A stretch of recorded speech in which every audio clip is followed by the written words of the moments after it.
नमस्कार दोस्तों, स्वागत है आपका क्रिप्टो खबरी के इस वीकली अपडेट शो में। आज हम बात करेंगे इस वीक की टॉप खबरों के बारे में। तो आइए शुरू करते हैं। दुनिया की सबसे बड़ी क्रिप्टो करेंसी एक्सचेंज के मालिक चैंगपेंग जाओ, जिनको पॉपुलरली सीजी भी कहा जाता है, उनके पास 1740 करोड़ रुपए तक की संपत्ति है और उन्होंने ये कहा है कि उनकी पूरी की पूरी संपत्ति क्रिप्टो करेंसी में है।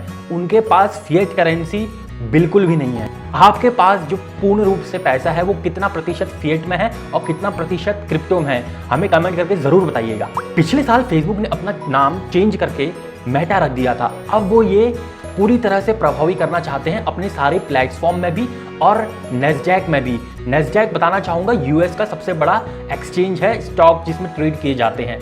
उसमें वो अपना नाम फेसबुक इंक से चेंज करके मेटा रखने वाले हैं। यानी कि दुनिया की सबसे बड़ी कंपनी में से एक पूरी तरह से मेटावर्स में आने वाली है। इसका पूरी तरह से संकेत दे रहे हैं मार्क जकरबर्ग। दुनिया की सबसे ज्यादा फास्ट ट्रांजैक्शन करने वाली सर्विस में से एक है बिटकॉइन लाइटनिंग नेटवर्क, जहां मास्टर कार्ड और वीजा 500 से 700 ट्रांजैक्शन पर सेकंड कर सकते हैं। वहीं बिटकॉइन लाइटनिंग नेटवर्क 10 लाख से भी ज़्यादा ट्रांजैक्शन कर सकता है पर सेकंड में। अभी हाल ही में इस हफ्ते बिटकॉइन लाइटनिंग नेटवर्क अपने सर्वकालीन उच्चतम स्तर पर पहुंच गया है, जिसमें उन्होंने 3900 बिटकॉइन ट्रांजैक्शन कर रखे हैं, वो भी सिर्फ 1 सेकंड के अंदर। तुर्की का पार्लियामेंट लाने वाली है क्रिप्टो के ऊपर बिल, जिसके बाद क्रिप्टो लीगलाइज हो सकता है तुर्की पे। इसकी जानकारी खुद उनके राष्ट्रपति ने दी है।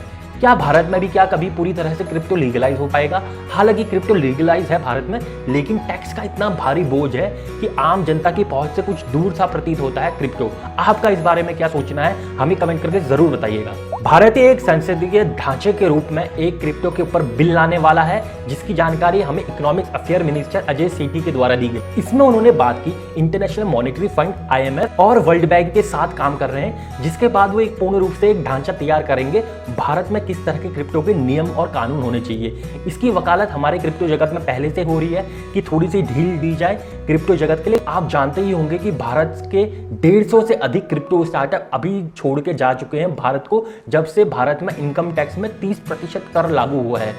और RBI इसके ऊपर कितनी नकारात्मक है ये हम देख ही सकते हैं। आपकी क्या सोच है कि किस किस पॉइंट को कवर करना चाहिए इस कॉन्स्टिट्यूशनल बिल में? दुनिया की सबसे लोकप्रिय ब्लॉकचेन कंपनी में से एक रिपल जल्द ही भारत में खोलने जा रही है अपना ऑफिस। इसका हेडक्वार्टर होगा बेंगलुरु के अंदर। तो ये बहुत ही अच्छी न्यूज़ है, कम से कम भारतीय क्रिप्टो जगत के लिए। भारतीय क्रिप्टो एक्सचेंज कॉइनस्विच कुबेर ने शुरुआत की है रुपए इंडेक्सिंग की। इससे क्या होगा कि अब जो भी उसमें करेंसी होगी उसको सबसे पहले कन्वर्ट करना पड़ेगा अपने आप को इंडियन रुपीस में।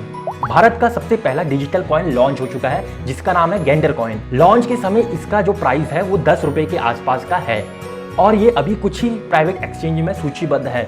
इसी तरह की क्रिप्टो से जुड़ी हुई अपडेट्स के लिए आप फॉलो करते रहिए क्रिप्टो खबरी को। यदि कोई भी शंका या सुझाव हो तो कमेंट करके जरूर दीजिएगा। नमस्कार।